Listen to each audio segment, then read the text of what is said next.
career. And I gotta say something, this is a little bit extreme, but I was thinking about this during the fight, like, I mean, thanks, man. I knew that the fight wasn't gonna go to distance, and I actually thought that maybe it was gonna have to be stopped by Chris's corner before he got hurt. And no one ever did that to Chris Algieri. Chris Algieri is a real fighter. But I have not seen body punching like that since Sugar Ray Leonard was a 147-pound fighter. Like, that was some of the best body shots I've ever seen in boxing, and at that weight class. And what blows me away about this young man is like the poise, the speed, the ring generalship, and the power that comes with it for such a young guy. And every step he's taken up, he's walked through people. And you know, Manny Pacquiao in Macau knocked Chris down 5 times and couldn't get him out. You know, there's a guy fighting Canelo Alvarez who barely beat Algieri. And Algieri beat, you know, Provodnikov. What this guy just did was scary. And the talent that he has, and I'm going to stop in a minute and let him talk and answer the questions, but I said this to him, and I'm going to say it to you because I really believe this. Like, this guy's ceiling is higher than anyone I've seen in a long, long, long time. And it was an honor to promote this fight tonight, and an honor to promote you tonight. It was. Question 1. Were you expecting more of a fight than you got? Yeah, I did. You know, Chris Algieri. First off, I'd like to thank Chris Algieri for giving me this opportunity. There wasn't a lot of fighters out there trying to fight me, and he stepped up to the plate. And Chris Algieri, he's a tough fighter, and when you have him hurt, that's when he fights the best. So when I knocked him down, I expected him to get up and you know, come at me a little bit, but you know, he kept moving. I think he was still hurt, and I was able to finish him. Right here. Errol, hey, congrats on the win. You look great. You know, like you said in the ring, you're next in line for Kell Brook. Most people, I think, believe he's the best welterweight in the world right now. But you know, after this performance, a lot of people are going to favor you. Do you want that fight next, and how do you see it going? Definitely, I'll take that fight next. I see I'm the #1 contender, so you know, I'm next up to fight Kell Brook, and that's what I'm looking for. And how that fight will go, I will win. You know, Kell Brook's a good fighter, taking nothing away from him, but I believe in my abilities and I believe what I can do in the ring. And a 2-part question. 1, will you travel to England for the fight? And 2, what do you think Kell Brook is thinking after watching this fight, or when he watches it? I don't know what Kell Brook is thinking, but you know, that's negotiations. I'll let my camp deal with the negotiations. If he comes here, then I'll fight him here. If I have to go over there, then it is what it is. I'm not scared of Kell Brook. I'm not scared to go over there to England and bring the title back.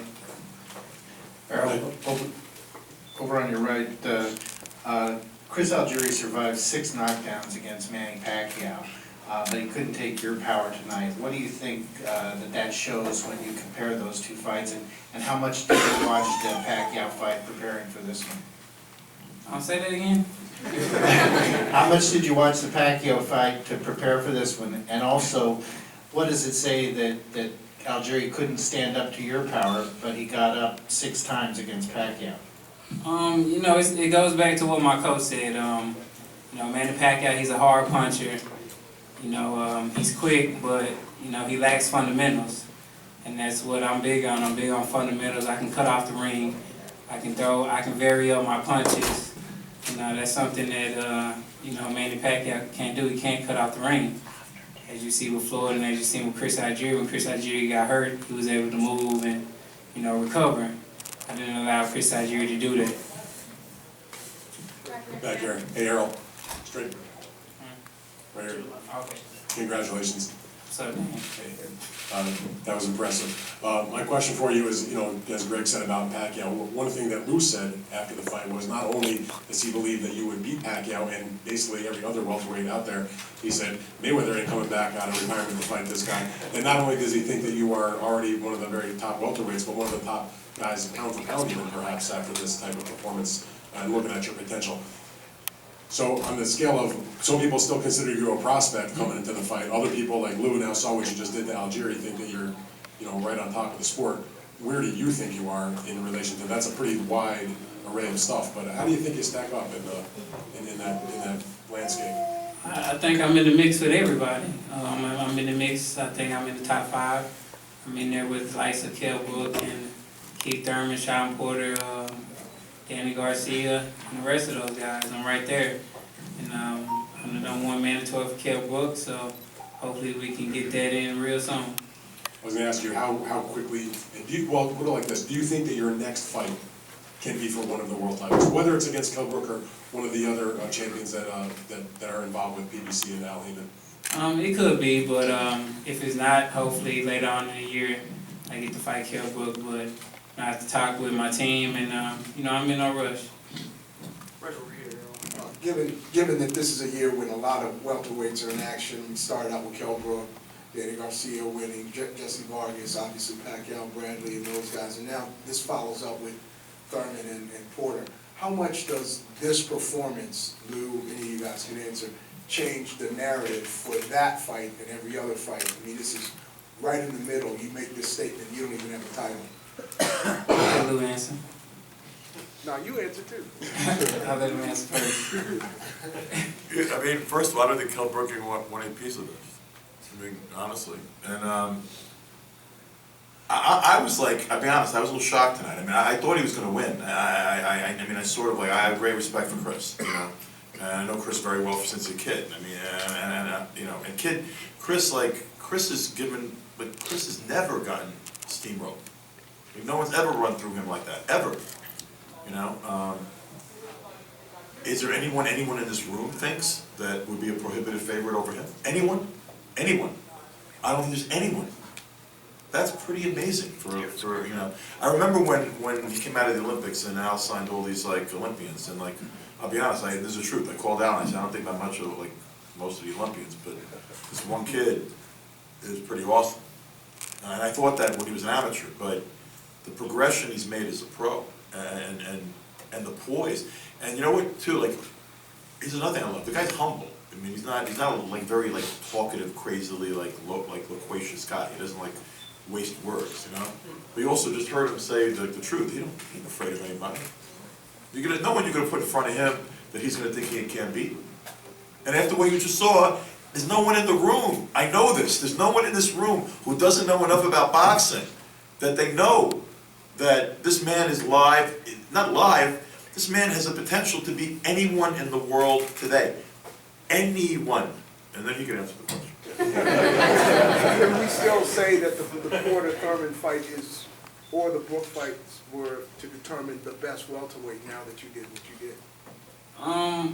Nah, I mean, I think it's kind of like a tournament right now. I mean, you got the Keith Thurman and Sean Porter, then after they fight, hopefully I fight Kell Brook, and hopefully maybe the winner fights Danny Garcia, and then the winner out of me and Kell Brook will fight Danny Garcia, the winner of Keith Thurman, Sean Porter. I see it as a round robin, and everybody's fighting for that top spot that Floyd left.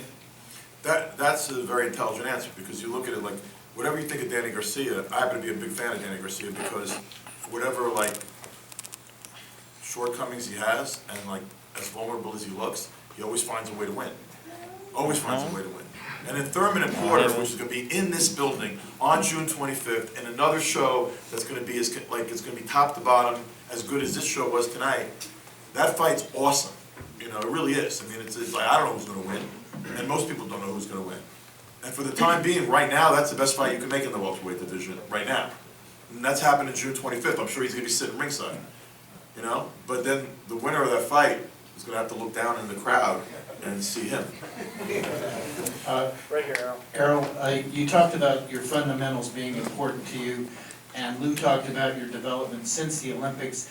Can you just describe how you combine such an efficient, compact style with that power? It's gym work. 6 days a week in the gym, beating on our craft. That's what we do. You can't be perfect. You're not gonna be perfect, but you can try to be perfect.